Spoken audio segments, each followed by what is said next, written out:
Fred, do you know how to work a defibrillator? But let's start off by thanking you. Let's introduce, we have this week Grant Axton, Vice President of Production, and my old office mate. Yes.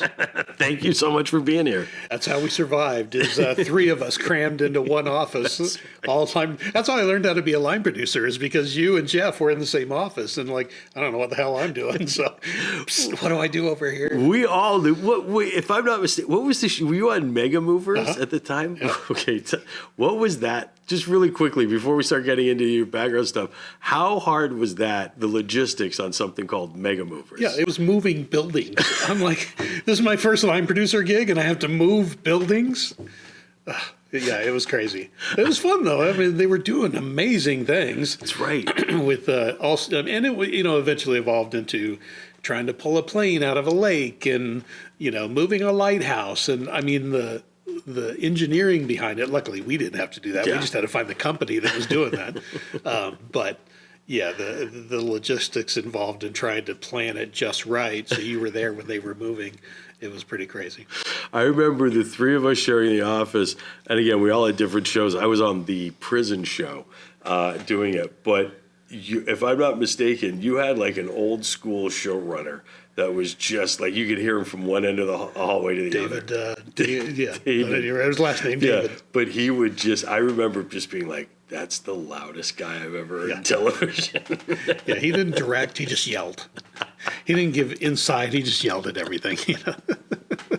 I remember that was my first gig in L.A. Really? That was my first L.A. gig. I had moved from New York City, and I'd done some stuff all there, but that was my first gig in L.A., and I was like, okay, this is going to be, I'm going to the Valley, but it was pretty cool. That was my first line producer gig. Yep. That was a great company. We had Rosh on here. That was a fun company. Stuart Zweigel, I would credit him with kind of making my career. It was an environment, and I think Rosh is to blame or credit for this, that it gave you the freedom to fail or to learn, and Stuart was really good about that. He took the chance on me because I was a coordinating producer, moving into line producer, and he took the chance on me because, he was getting somebody cheap and could mentor a little bit. And I don't think I made too many mistakes, but he was real good about, try this or do this and teaching as opposed to just don't F it up, and so, we had worked those 3 years at 44 Blue together, and then I was on to other things. But I would suspect he doesn't know that he probably had a lot to do with my whole career. So that's cool. Yeah, he was a good guy. I like Stuart. Yeah, he took a chance on bringing me in. Again, like for those prison shows, I didn't have really that kind of experience, but that kind of experience led into everything else I ended up getting down the road. So. And a really unique situation because, as you know, line producers are one person. So you don't get the opportunity like producers or APs or PAs. You get to see how other people do the job, and you can learn from that, and you can, pick up and say, I do want to do that or I don't want to do that. Usually line producer, you're the only one there. So you don't know if you're doing it right or not most of the time. So to have three of us in one room where we could say, hey, I don't know how to do this, or do you have a spreadsheet that does X, Y, and Z? That was really a valuable way to start out my line producing career, sharing an office with two other line producers. Yeah. I think the hardest part was just when everyone had to get on a phone call to start dealing with stuff. It got really loud in that room. Because we were about this far apart. Exactly. It wasn't like there was dividers or anything. Three people negotiating different things, and it got loud sometimes. And I'm obviously not the quietest guy in the room. No, you were not. I'm sure there was more than a few times Jeff and I would be like, Aaron, bring it down. Bring that down to an 8? Can you bring that down to an 8 at least? That's awesome. He's still there, right? He is still there. He still stayed there the whole time. Yeah. Wow. Yeah. It's a long time. What originally got you into entertainment? If I'm not mistaken, again, I know when you were younger, you came up with people and performing, but what got you to kind of bring it over towards the actual producing side? Yeah, I definitely, in college, was kind of on a dual track of entertainment, performing and singing and all that stuff. So when I eventually found my way to the college where I graduated from, I was on a little bit of a college tour there for a little bit in Montana, and I went there to get a film degree. But while I was getting my film degree, I was also in the plays, and I was in the choirs, and I was all this stuff. So Traveled in Up with People. That kind of satiated some of the performing aspect. But then when I went to college and finally settled at Montana State, kind of got to do the dual track for a little bit. But graduated with a film degree, film and television degree. My first job, still in college, was I was working for a potato chip commercial. They needed some PAs, so they came and raided the film school and said, "You got any PAs that'll come work for cheap?" And so it was nearby town, and one of my first jobs was wrangling chickens because they had made this facade of a cabin, and they wanted me off camera just doing this to try and keep the chickens in front of the cabin. I'm like, man, I've really made it, and I'm in Hollywood now. I'm wrangling chickens. So from there, I left college and I actually went and did summer stock theater that following summer after I graduated. So now I'm in the world of, do I go the acting route? And if I do I go LA or do I go New York? Or do I take my career and go to LA and try and get in the film business? That felt like a good overlap that I could do a little bit of both and see which one kind of took the lead, whether the acting thing took off or whether the TV and film career took off. So, of course, like everybody, I moved down here to be the next big director because, of course, why wouldn't they hire me? I have a degree from Montana State in TV production. See, I should be your director. Yeah, that's not how it works. No, that's how it works. It's totally how. I did one job for some MSU people and as a PA, and I was kind of just picking his brain. What's it take to get in the industry, and how? And he's like, it'll take you 6 or 8 years to really get established. I'm like, 6 or 8 years? I'm going to be directing a major motion picture within 6 or 8 years. I don't need. Sure enough, it was about 6 or 8 years before if I was out of work, I knew that I could actually probably find work again, as opposed to panicking and not knowing where the next job was coming from. But that kind of led to, at that stage in your career, you're just taking any job you can get. And so I had a guy call me and asked if I would be a boom operator on an independent film. I'm like, sure, I don't think I've ever operated a boom, but yeah, if you're running the mixer and I just have to hold a pole, I can hold a pole. So we get on this independent film, and the very first scene, my very first job in Hollywood, in LA, they said, okay, you're going to stand, we're in the back of this house, the washer and dryer, which are outside, which was crazy to me to begin with, coming from cold weather. I'm like, why would you have your washer and dryer outside?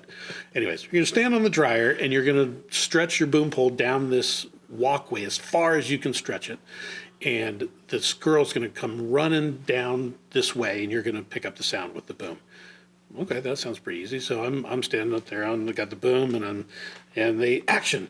All of a sudden, this naked girl runs.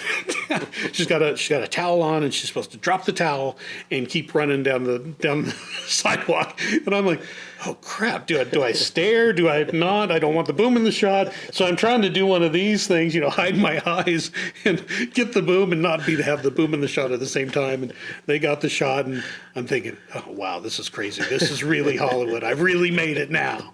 And the very next scene, we went to the scene before that where she's in the bathtub and she's taking a bathtub. So they had me stationed in the corner of the bathtub, up on top of the tub, over her with the boom again. She's in the water, and I'm holding the mic, and she, of course, is sitting there naked with bubbles. And in between takes, I'd have to step down and fan her off with a picture frame on the wall, because they put hot water in the hot tub, in the tub instead of cold water. And meanwhile, you got all these hot lights and everything, and she's melting on camera. I'm like, man, this is really cool. I've really made it now. Yeah, so that was kind of an auspicious start, but it was for free. I got to work for free, and I got to see naked girl running around. So I guess maybe that wasn't such a bad deal. It's been a bad way to start out. What was the moment or the project where you knew that it switched and that you were now able to continue? You were on a job that was helping you to continue to work. I think I did probably 4 or 5 years of paycheck to paycheck, and a lot of PA gigs, and finally eventually got in with a production coordinator that hired me quite a bit and worked with her quite a bit, and then got a producer that he kept me pretty busy, but then he got a gig up in Canada, and all of a sudden I'm like, crap, he's my only real contact that's keeping me employed. Now what do I do? So I had to kind of expand my circle of influence. But it probably wasn't until I got hired on as production coordinator on Blind Date. Dennis Lortz brought me on. He was a coordinating producer, and I did 2 years on Blind Date, and then he left, and then they moved me up to coordinating producer, and so that was pretty consistent. But even that first year, they didn't know if it'd go again.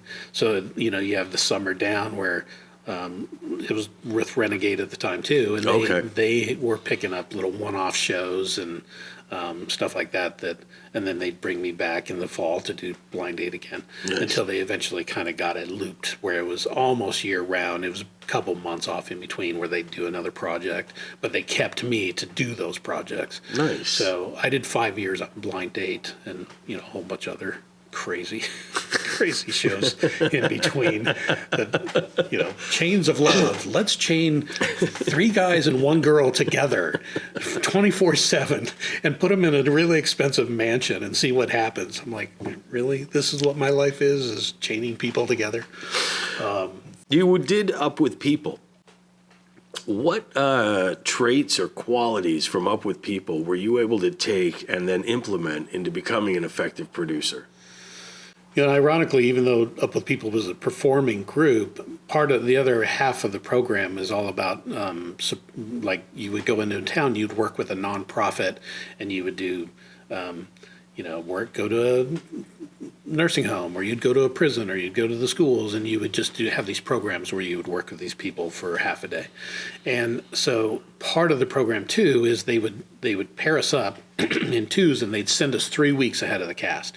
So we'd go out, if you were on promotion work, you'd go out 3 weeks in advance, and you'd have to find beds in host families for 110 people. You'd have to find meals. You'd have to publicize the show.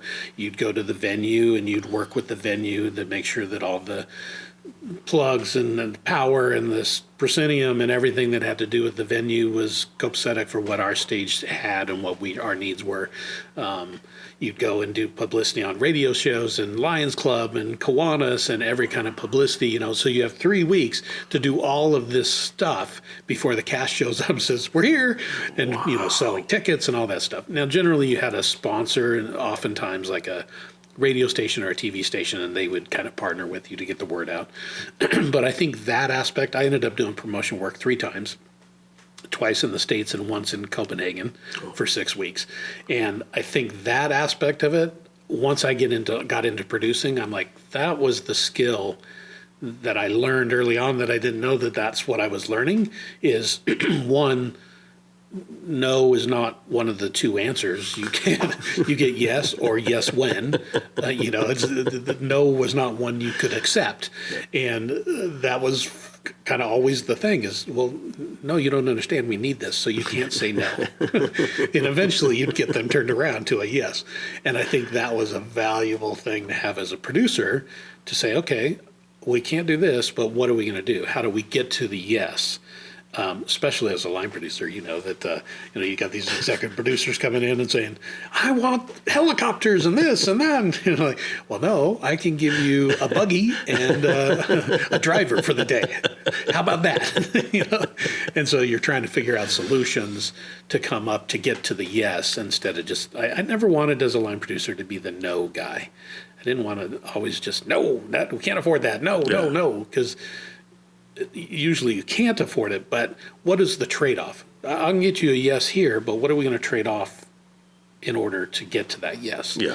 And I think I did pretty good at accomplishing that most of the time. Most of the time. Yeah, it's always, I was just trying to say, the short answer is yes. That's where I'm going to get to. I don't know how I'm going to get to that yes. Right. But when I remember even a couple of the EPs I've worked with over at those companies, I would literally go, okay, look, short answer is yes. They're like, so you have no idea. I was like, I have no idea. But you want to hear yes. Right. So we're going to say the short answer is yes. I'll come back with the butcher's bill. Right. You know what I mean? Like, what are you going to have to cut together? It also disarms them because they're so ready for a line producer to say no. So if you say yes, they're like, wait a second, I really didn't think this out. Now what am I going to do? He said yes. I needed him to be the bad guy to say no. Now I got to figure it out. There's always the misconception about the money guy, or that the thing like we're in the background sipping champagne while Right. the serfs toil on set to make and get our get our stuff done. What do you think is the biggest misconception about our job as a line producer or from the money logistics side? You know, and I think reality television may have changed some of that because I had a producer. I was working on a game show, and it went really well, and people liked me and they respected me. They got paid on time, you know, they all that stuff. And at the end of the season, it was, you know, I went to him. I said, "Let's download. What do you think I could do better if we get another season? How do I progress?" And he just flat out he said, "You're too nice. You need to be more of an asshole." And I just never prescribed to that. I don't think you have to be an asshole. I think I think you really can be a good guy and say, "Look, this is my job is to protect the budget. I'm hired by the company or the network, and I have to protect the money to make sure we get everything we need for the dollars we've been given. That's my job. So if I have to say no sometimes, yeah, that sucks, but let's figure it out together." And I don't think that needs to be, "No, get out of my office. I got to finish my mimosa." You know? my fiefdom is coming to my feet. You know, I just didn't think that was a necessary response. So I think that's one of, and maybe that's an old school thing. Maybe that's an old Hollywood thing that it was just, "No, you know, we can't afford it." But I pride myself. I don't think I've ever had, until recently, ever had a budget that went over budget that I didn't figure it out. Yeah, I would say that when you just said recently, that's the whole thing. Is recently is the new game because of just what they've Yeah. done to it. Like you've got, And they don't want to change the creative. They still want everything they want, but they want it for less money. And well, they've also compartmentalized these production companies to the point that with the creative and everything else, it's very easy for Right. these people to go over budget without sometimes even us being aware. Right. Whereas back in the day, that wouldn't be the case. every penny went through your Yeah, desk. and that's why you knew where it's just like, and that's why when you say bring up saying yes, I always felt like somebody said no when they didn't know where they were in their budget. Right. When they didn't know their own resources, which is also going back to the executive producers, when they asked for the most ridiculous shit, it was not because they needed it, it's they didn't understand their own resources. Right. That's what I loved about a great EP, Yeah. that they would be like, "This is what I want," and you're like, "Damn, I can probably just do that." He knew exactly Right. how to, because he knew, oh, I would need 3 medics for this. That. So I love stuff And like if they that. lined it out with what they knew, then you could put a dollar figure to it. Every Much time. easier than just Yep. the pie in the sky. I want helicopters. Well, okay, but how long and how many days and where are you flying? And, you know, when they came in and they had a plan, say, "I need them for 2 hours and fly in and out and we're done." And, you know, Love that. yeah, it Love was that. much easier to Yeah. get to yes. And, Yeah. and I agree with you. I think a good line producer knows where they are in the budget to be able to say, "Ugh, can I really do that or can I not?" Or they've been saving money, little, you know, here, Yeah. little nickel and dime it as much as you can so that you can get to that place where, I like to always call it the "oh fuck" money. That's, geez, where, you know, some disaster happened, car blew up or an accident or had to add an extra day or whatever. You have that buffer to say, okay, I can handle that without feeling stressed about it. You always did have a nice approach. I was a little bit heavier handed. Really? Don't believe it, folks. Don't believe it. We were talking about Ecuador when I walked out and fired all the boat drivers a couple of days on the last one. And you're calling me saying, "I'm firing everybody." I fired them all. And Kip was saying, he goes, the funniest thing ever, he goes, "I just watched," and David and Sean finally went, "Okay, if you think it's going to work." And I just walked right out and went, "You're all fired." And I just went off for it. And he goes, "I just stood my ground." But literally within 3 hours, I had the whole thing back. And Isn't that when you went to the tribal chiefs or whatever? And is that the same part of that story? it was a different part. That was the one where I gave all the money to the schools because they would come back and ask for beer money. And they would dollar you to death, right? So what I did was I got them all together as like a council, but I said, "Bring your wives. Make sure you bring your wives with you." And I presented them. I said, "Look, see, I'm going to give you this $700 boat, and it's going to bring the kids to school. And I'm going to give you these 2 generators because I can't ship them home. Of course not. And I got all this extra books and pens and paper. I'm going to give it to you all. And every time one of your husbands comes and asks me for beer money, I'm going to take it right from the kids. And everyone there, it was like, for the next 3 months, we didn't have one person ask us for anything. It was like, you got to go in, give them all, go, and then boom. And every time it goes. So I always saw when people were coming to take advantage. Yeah. And my style was always a little bit like, oh, okay, back up with that. Which is one thing I always admired about you, is I think you have that sense that I don't think I had as good. I think I learned, but you always have that very street smart. It's probably from your circus days. You knew who was going to screw you over, or if you were going to screw them first. You had that grifting mentality that you knew, okay, this is a play, and I'm not going to buy into it. And that's one thing I never had. I was always envious of you, because you knew when to roll the dice, but you also knew when to, okay, I got to suck it up. All right, I've been a bit, okay, I got to say, I'm sorry, I'm going to lose this one. But that's where I gotta be. But to that same side, had I had a lot more of you in me, I probably could have been a lot more successful in some of my other corporate gigs. You know what I mean? Like, yeah, that's where the grifting doesn't go so well. You know, like you can't. That same mentality of me going, okay, watch me do this to the boat drivers, does not translate on an email at a Fox network to the president of entertainment.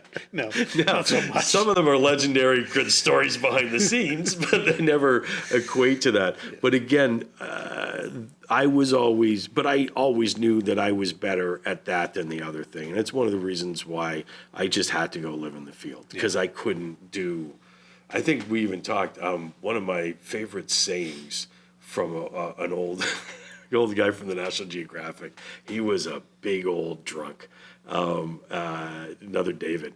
And he would be drunk by 10 a.m. every day. But you'd go, David, we have a meeting at 11. And he'd go, losers at fucking meetings. When is it parties, mate? And he'd be like, and he's just like, I'm not going to another meeting. I want another party. I want to celebrate a win. And it was like, okay, that sounds great. But when you're in, when you're answering to a corporate level of somebody that's purchased you for, you're like, those don't work nearly as well. And I think we both have learned our strengths. I think I did better in that corporate environment but I was also the guy that renegade were like, things are going wrong down on set. You got to go. And so, which was funny because all of a sudden, without me knowing it, I got this reputation of, oh crap, Grant's showing up. What's going on? What went wrong? Who's in trouble? Who's getting fired? And I'm like, how did I get to be the big bad wolf? I didn't plan on that at all. That's what happens just by default of your position. When I was out in Ecuador on the shoot I did for you, my nickname became Mr. Wolf from Pulp Fiction. Like every time I showed up, everyone was like, he's here to fix somebody and send somebody home. I'm like, I'm not. Right. And they're like, what are you doing here? I'm like, well, you're going home. Okay. Oh yeah, I guess I was. I guess I am doing it. But that when you show up, you we've always had the job where we have we get treated like the vice principal that showed up into the cafeteria. Right. And everybody stops talking. Right. You know what I mean? And it's like, I get it. The food sucks. You don't have to, you know what I mean? Like, you don't have to hurt my feelings. Just go with it. But that, they give you that. They put that on you. My favorite story is just a couple of years ago, we were shooting up in Montana, and it was right over the hill from Montana State, where I went to college. Where you got that big director career thing. Right. And they had actually asked me to come back and talk to one of the classes as a panel from Hollywood people coming back. I'm like, sweet, I'll kind of combine the thing. I'll see some friends from college. I'll take advantage of, I'm VP of production. Of course I can go to the set and see what things are. So we were shooting up there, Naked and Afraid, and I fly up there and I land and I talk to the EP and he goes, man, you have got the crew in a tizzy. They are all flutter because they found out you were coming. I'm like, why? Well, Grant never comes unless he's coming out to knock heads or fire somebody. And so there was a buzz going on, like, what happened? Who's in trouble? Who's getting fired? And I'm like, I just came up because I could get a free trip to Montana and go see some friends and, get out of the house for a little bit. And once I got there and they realized I wasn't there to, I went set and did my thing and looked at a few things and said, "Yep, you guys look great, doing great." And I was like, "On." I was like, "What's the point of having perks if you can't take advantage of the perk?"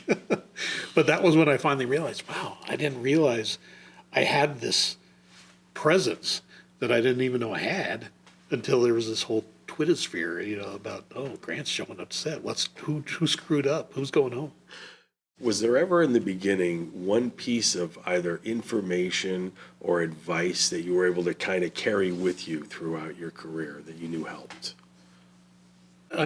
Probably not specifically.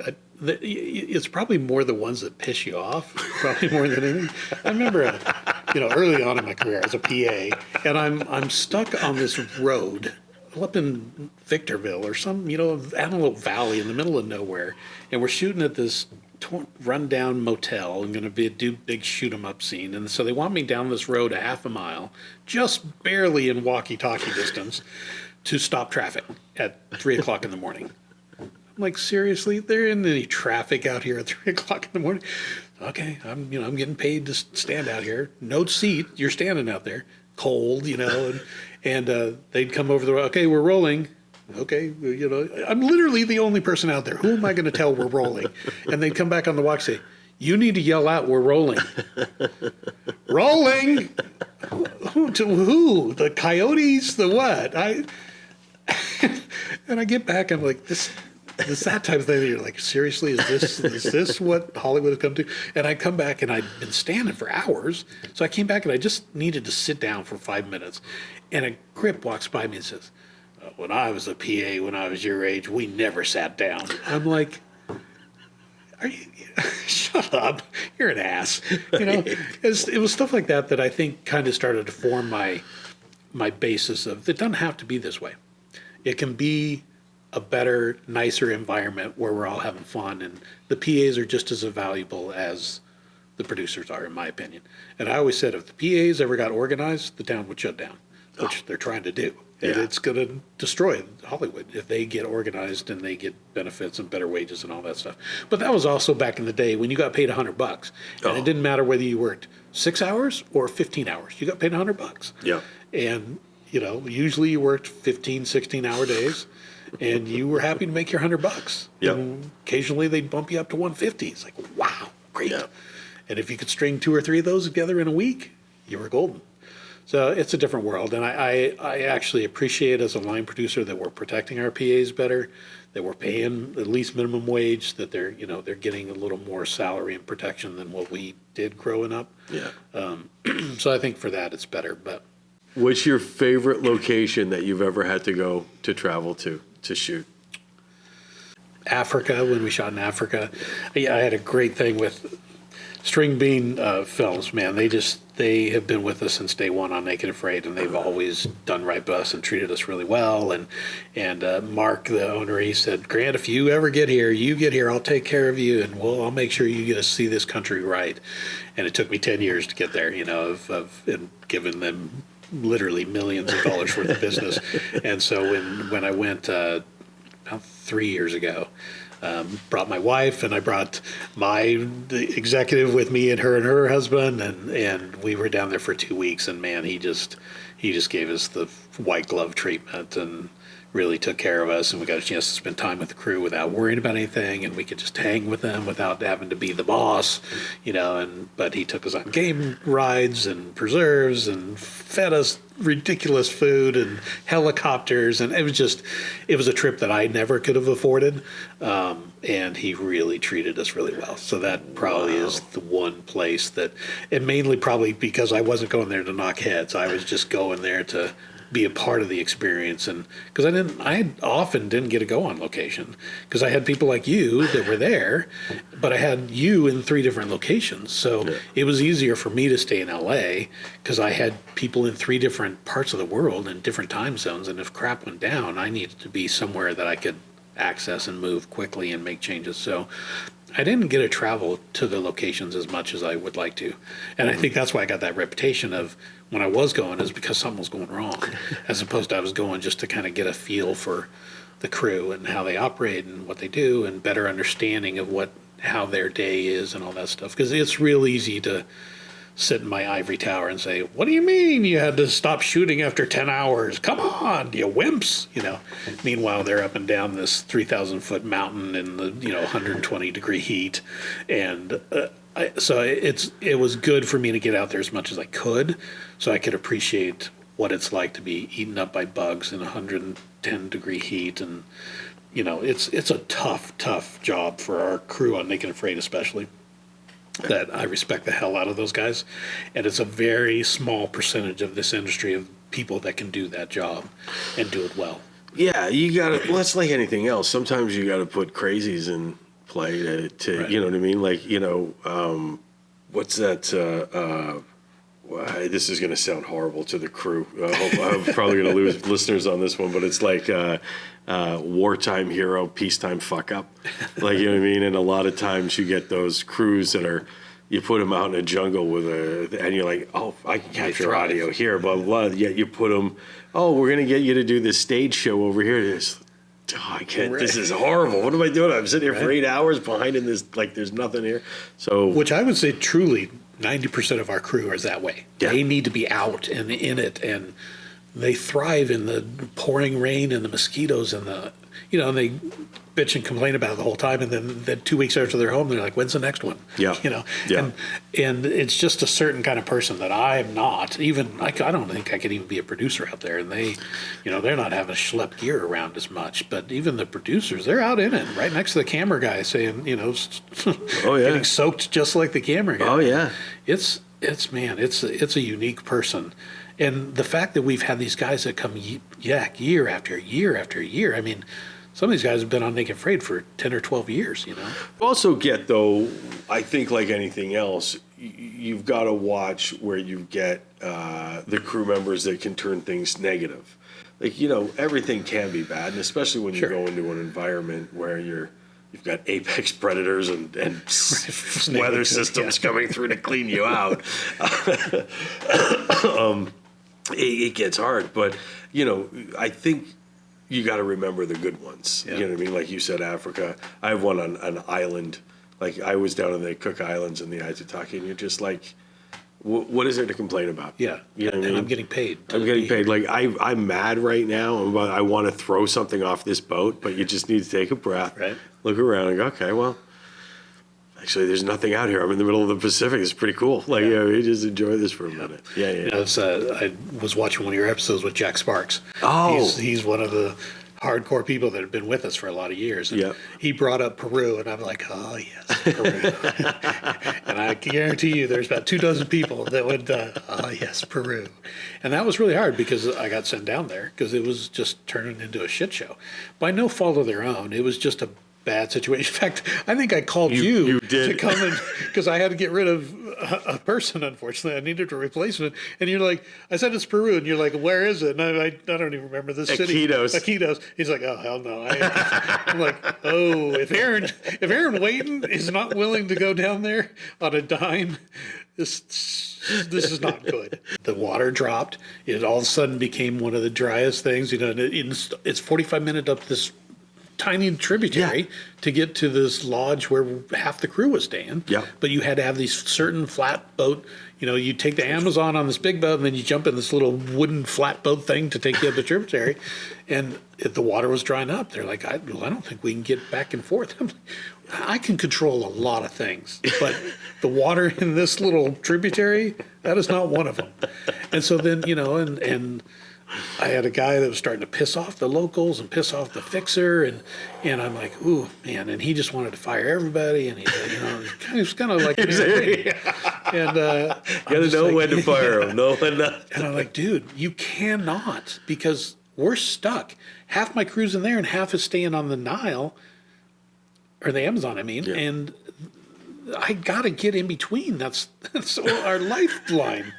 And if you piss them off, all these people that live up on this hill above the tributary, they're either going to be shooting at us or not letting us through. Something is not going to be good. I just know that. I don't know what, but it's not going to be good.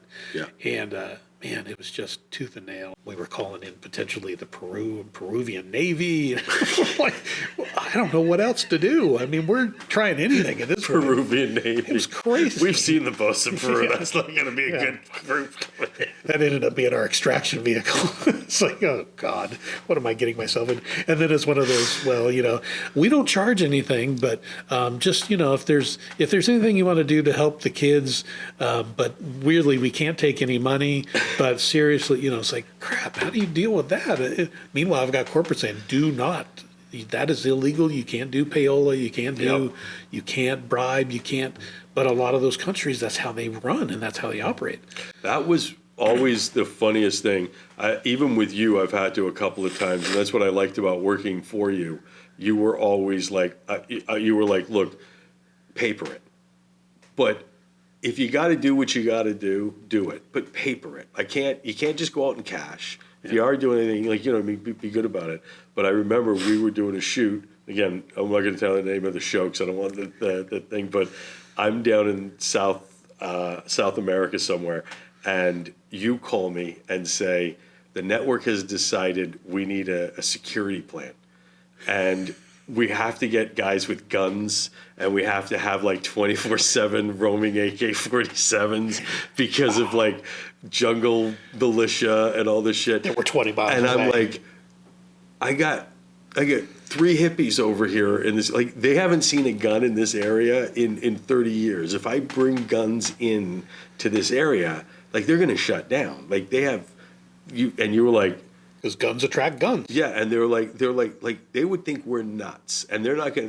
And if they see us spend money on that, they're gonna take advantage and go, oh, well then, and I'm gonna They have have boat unlimited drivers. funds. Yeah, I mean, why would you even? So, I was sitting there all night, like, what am I gonna do? And you were like, and I love that about you. You were like, look, it's not us. It's you have Yeah. it is an insurance thing. It is this. Is that. You have no choice. Nobody has a choice. So figure it out, produce it. And I was like, what am I going to do? What am I going to do? And I was like, and you were like, look, they're willing to give us, like, let's say it was 10 grand or whatever. So go ahead. Like, I was like, okay. So what I did was I had you wire the money down for the 10 grand. And then me and the fixer went, and I hired these 2 guys to dress this thing with the guns. I took them all around. I took the pictures and I wrote up a whole fake plan. And then I took the 10 grand. I did barbecues every week for the crew. I literally was like, God, okay, you're go over telling me there, this now. take a picture. And I was like, put the gun up higher. It's like, all right, by the boat. It was like, okay, go. But they at least real guns. Yeah, for the pictures, yeah.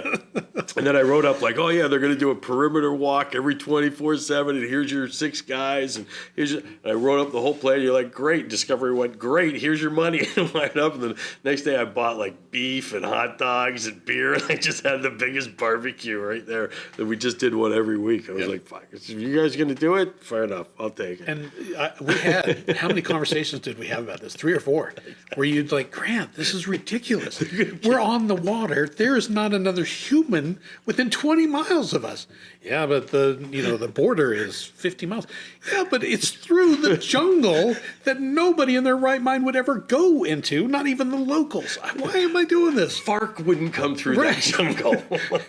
I'm like, well, let's check with I think you talked to the Navy or somebody then too, Yeah. didn't you? And Yeah. said, They were "Is this laughing. true?" Yeah. They were like, you're kidding me, right? And I'm like, Aaron, I hear you. But that's what I 100%. saw. It was in that moment that I talked to them, and I saw all their eyes light up, and all the local cops light up, and all the local lodge owners light up, like, oh, you're buying what? Yeah. And that's when I knew. It was like, oh, we're going to get just Yeah. taken. So I was like, no, we can't. That's do where I wish this. the networks would trust the people in the field a little bit more. Yeah. Because you're on the boots on the ground. Yeah. I have to trust you. Yeah. Hopefully I've hired somebody I trust that has the crew and their safety as their number one priority. Yeah. And that you're not there to screw. You're going to spend the money that you need to spend to keep them happy and healthy and safe. And if you're telling me that they're not there and you've checked with local police and local military and local this and the tribes and this, why would I not trust that you've got the intel that some guy sitting in a computer says, oh, well, it says in Colombia it's high risk. Well, yeah, it says that for East LA Everywhere. too. We shoot They've Los got a higher Angeles up. per capita down Right? in East. And I've always argued that the risk assessment, if they did a risk assessment in LA, nobody would ever shoot in LA. No. because sure, parts of LA are not a good place to be hanging out in, but you can't lump the entire thing under one risk assessment. I need more security to shoot downtown LA than I need to shoot over in the Cubano Reserve. Right. You know what I mean? And all of that stuff used to drive me nuts. Yeah, with me that. too. That's But that was the other thing too. I think that was going back to misconceptions even about crew. I've even had crew on here. I've interviewed crew members who would talk about like, oh well, you don't have our safety or our best interests in mind. It was, and I always, that's the part of that I don't understand with people. It's like, well, I'm right next to you. Why would I come out here if I know it's iffy if you're getting out? right. You know what I mean? If it's iffy you're getting out, it's iffy I'm getting out. Right. So, of course, we're fine Mostly getting because out. you don't want to fill out the paperwork for the work comp and the medical forms and the insurance, because that's a whole other ball of wax. I don't want to fill out all that form, so don't get hurt because I don't want to do all that paperwork. Not at all. No, but it's true. I think they forget we don't want to see them hurt anymore because they're people to us. They're not just crew. It's not just a number, and we want them to be safe too. Because the minute somebody really gets hurt, that shuts the whole production down. Has there ever been a time where either a coworker or a crew member's dedication or just complete hard work that went in inspired you or saved the day on a shoot? You know, I've been really fortunate to work with really good people, so it would be hard to narrow down. I think probably one that popped into my mind first is Missy Hughes. Ironically, I was just reading back when she first joined. Well, she had been working kind of with David and Jay early on, but then she joined us on Fifth Wheel while I was doing Blind Date, which was another dating show. Let's put 4 people in a motorhome that's going to break down every day and see, give them what was the room they had, the secluded room. I don't remember what it was called. She would know. But so when she came on, I kind of taught her what I had been doing on Blind Date, and then her and Danny Connor came in and they kind of did Fifth Wheel, but what I was doing on Blind Date. And so we started out kind of that level, and then she kind of took off as I left Renegade for 5 years. And but she was always somebody that when I came back to Renegade, she invited me back to come back to work on this documentary called The Kennedy Detail, which was about JFK's Secret Service guys who were there in Dallas. Oh, And, was that cool? it was based on a book that one of the Secret Service guys had written, and they were able to pull 7 or 8 of the guys who were on his detail when he was shot and bring him into Dallas. We met in Dallas and we did a whole day of interview, and then we went down to the third story book depository. And we were able to shut down Dealey Plaza, and we brought in a suicide convertible that could drive up and down the road, and it looked just like the presidential limousine that he was in.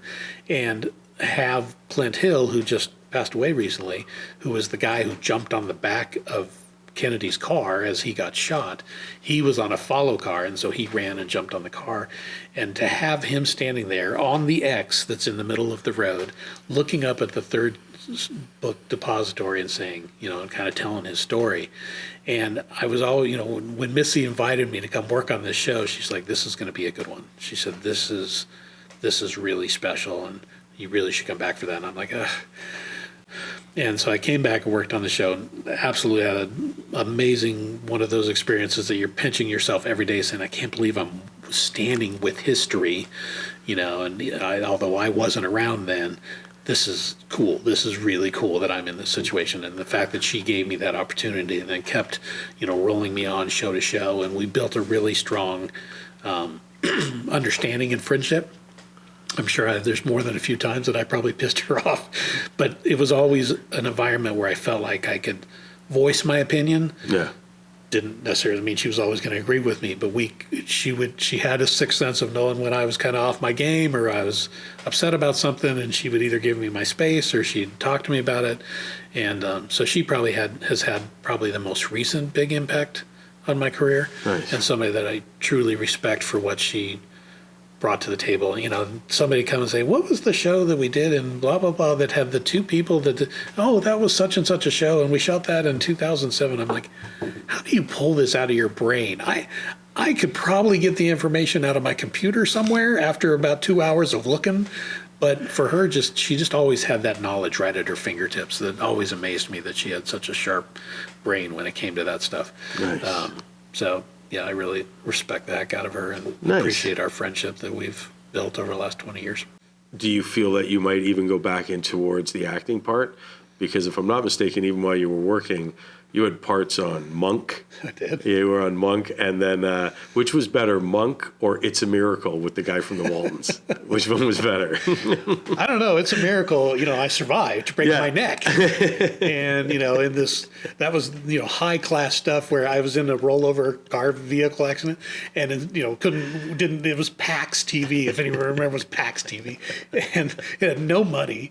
And so I must have gotten paid, but I couldn't have gotten much. And couldn't wreck a car because we couldn't afford that. So instead of rolling a car, they took the camera and just rolled the camera like this so that it would look like I was rolling over in the car. Yeah, that was high tech stuff. But Monk was cool because I played a cop who had a cold, and Monk was a germaphobe, and we're on a stakeout in the back of a van, staking out this guy at his house, and I'm sneezing and coughing in this van, and he's freaking out. So it was fun to work with Tony, and the day that I shot was, back to strikes again, was the writer strike in whatever that was, 2007 or whatever. And that was the day the writer's strike was starting. So that was all the conversation on the set and talking with Tony and, what do you think about this? And, and when I drove onto the Paramount lot, it was perfectly fine. It was 5 o'clock in the morning. Nobody was there. And as soon as I left at, 1 o'clock or whatever, because I didn't have to be there all day, there were already, signs and picketing. And I'm like, oh, crap, what have I got myself into? But yeah, probably Monk. I still get my $23 every 13 weeks, so I'm still a working actor. Nice. In my residuals. I don't get anything from the PAX stuff, so it's a miracle those are gone. I did have a really good commercial that was fun. That would have been the way to go, is get commercials. I was in a Miller Lite. It was a 2-spot commercial, and I played a guy who liked to wear a giant volleyball costume.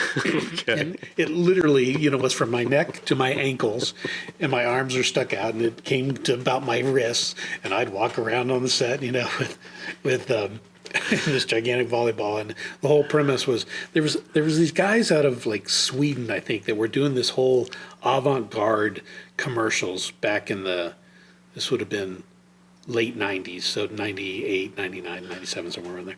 And they were just bizarro commercials, and people loved them. And a lot of it was for beer commercials. And so it was a beer commercial.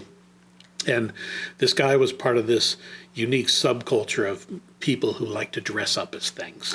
And so, but he was very downtrodden because he couldn't find a woman to, that had the same proclivities as he had.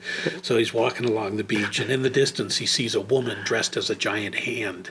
And so her costume was like a hand, and her head was like right here with her feet down here. And they saw each other, and they fell in love instantly, and they slow motion towards each other, and they run into each other, and lo and behold, beach volleyball was born. And so that was the whole first commercial. Meanwhile, the narrator is this third guy who's dressed up in a Miller Lite beer can, and he's narrating this whole love story and how beach volleyball came to be. And so then it was a 2-spot commercial. So then the next day we shot the second commercial, and you see they've now gotten married, and now they have little volleyballs and hands in their little baby carriage, and their hands are spiking their brother volleyball, and they kind of tell this whole story about they grew this whole beach volleyball scene, and here they are at the end of their lives, and we had the gray beard and the gray makeup, and they dirtied our costumes, and they did this huge big golden hour shot in the AVP beach volleyball stadium where they'd start on our face, and they did this big sweeping pull out to the sunset, and here we are standing in the stadium that we built, because of our love. And we could only do it 2 or 3 times because it was sunset, sun's going down over the beach, and it was this big, huge, epic thing. And it was like, man, this is going to run. I'm going to make so much money off of this. It's print advertising. It's commercials. And I said, if you do a beer commercial, they run the heck out of it. And it was 2 spots, so I'm going to get twice as much, I'm thinking, man, this is great. I just had a brand new baby. She was a year old maybe. And I'm thinking, finally, this is what's going to set us up to actually have some money instead of struggling to live, And they ran the print ad came out as a full page ad on the back of the volleyball magazine, and the billboards went up. In fact, every day I drove under a billboard in my exit, but I'm still doing production because I haven't been discovered yet because the commercials aren't on. So I still got to do PA work, But every day I drive home, and at my exit was one of the billboards. So every day I got to drive under my billboard. It's so cool. I'm like, wow, that's me up there in that volleyball. Nobody knows it's me because you can hardly see my head. You just see this giant volleyball. And so for weeks, any day this commercial's coming out, and I'm making bank. And then the AVP tour went bankrupt, and they pulled the commercials, and they never aired the commercials. Oh. And so somewhere out there in the ether is these two awesome commercials, because essentially our children was Karch Karai and some of these big beach volleyball guys that, they were our children that turned the beach volleyball tour on, became a thing. And those commercials never aired. And I just think one of these days, if I ever make it big enough, somebody's going to find those, and they're going to dig it out, and they're going to start airing these commercials. Or they were funny commercials too. I was really looking forward to seeing them, but that's awesome. Didn't happen. I got a payroll check from AFTRA a month and a half ago or something like that. It was 68 cents. I got one. I was on the Chris Rock show on HBO. I put my bare ass on there. I literally pull my pants down and it was an office shooting sketch, and he can't hit anything though. And at the very end, I literally pull my pants down, and he shoots me, and I go down, and the camera goes like into my butt cheeks to like fade out to the end of the shot. And I'm like, I have a horrible butt. It's not the butt you want to push in on. Like, you didn't bring in the stunt. Yeah, you're not like it was like, you could tell Chris Rock didn't have money back then, because it's like they should have got a much better ass than mine. One of the great things with 44 Blue, I just got this job as the line producer on Mega Movers, and they called me and offered me the job, but I'd gone out on a commercial audition for a Thrifty rental car. Okay. Thrifty.com. And but, you go out on these auditions. And the great thing about being a PA is I'd go out on these runs and, to go pick up craft service or whatever, and I'd sneak in and do my audition while I was out on a run, and then I'd come back and nobody ever knew the difference. I'm thinking, if I ever get hired on this, I'm going to be in a world of, now what do I do? But, I always got called back, and I always was right there. I thought it just felt like any minute things are going to break. So then I thought, Thrifty, I auditioned, whatever, it's not going to happen. And then I got this job offer at 44 Blue. Great, I'll go work at 44 Blues. Line producers, I'll do that. I'll give up acting, I'll do this.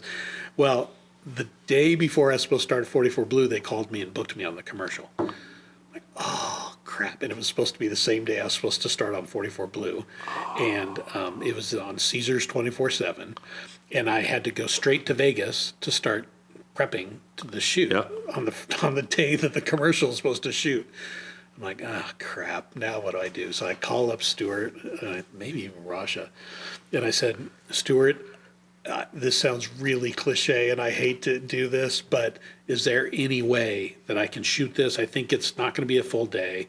They're going to start early. I think I'll be done by mid-afternoon, and I'll drive and go straight to Vegas from there. I should be there late in the evening, so I'm really just a day later than what you wanted me out there.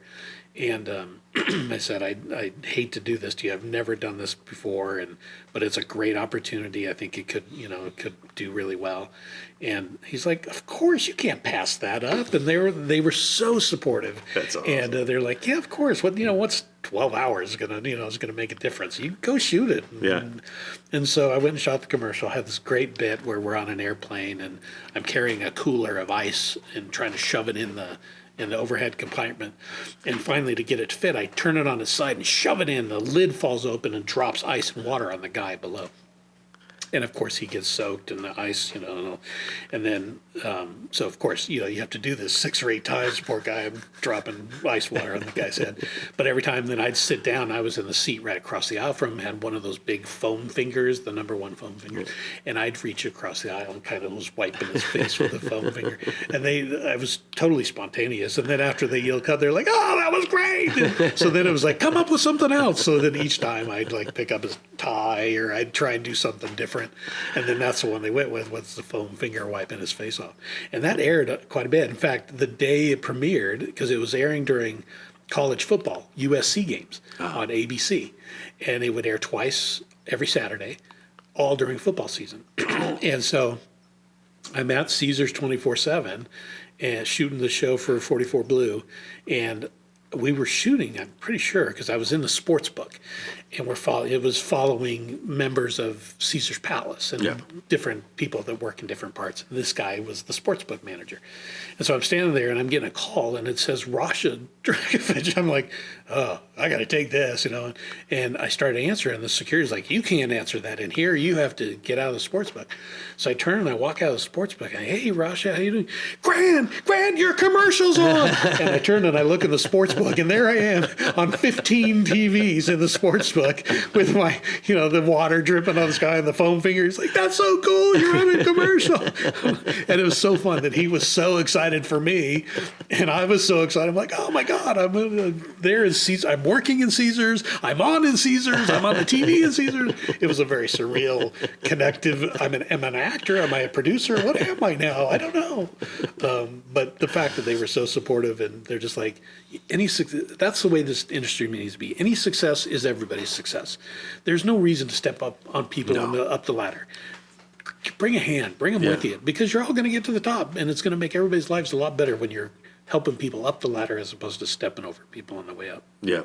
That's what and there's nobody better than that Rasha guy. He's just always the best at it. And always excited for everybody. Oh, Everybody's success. David and Jay were really good about that too. Yeah. They just want to see people succeed. Yeah. And if I can help you succeed, then all the more better for me too. Because inevitably, the PA that you pissed off is going to be your boss someday. Oh, yeah. So you might as well treat everybody with respect and honor, and it all comes back sooner or later. So, Grant, I want to thank you so much for coming in today. was Thank fun. you. Did you have fun? It was fun to walk good down memory lane a little bit. Thank you, my man. I appreciate it. Yeah. I'm glad you came in. Looking forward to the burger joint. Oh, yeah, for sure. We could do burger and taco. We got a taco one, too. There you go. Nice, Awesome. nice.